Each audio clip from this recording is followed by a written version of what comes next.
So, of course, I wondered what happened.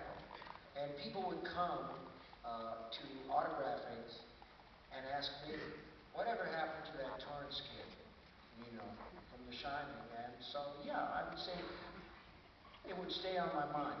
Now you.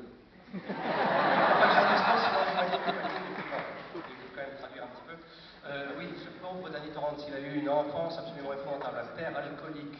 Il a vu des fantômes dans ce fameux hôtel Overlook. Et quand il part à la fin du film, c'est la dernière fois qu'on le voit, sa mère, elle, porte un corset.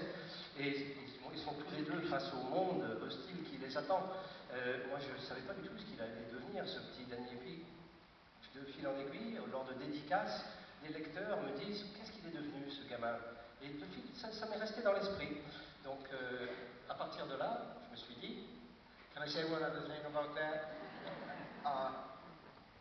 The Shining scared a lot of people when I was a younger writer, and I guess part of it was the challenge of trying to write a sequel to a book where people would come up to me and say, that scared the hell out of me, that book. And I was sort of curious to see if I could write a book that would take people back into that world, not necessarily scare them as badly, because when I talk to people about this, most of them will say, well, I read The Shining when I was at summer camp, and I was 14 years old, and it scared the living Jesus out of me.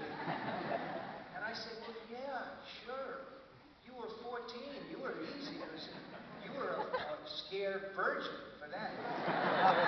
So it's easy to scare a 14-year-old, but then 36 years later, it's just like the rubber scorpion at the beginning of our night together. It doesn't scare people as much, but it was a challenge.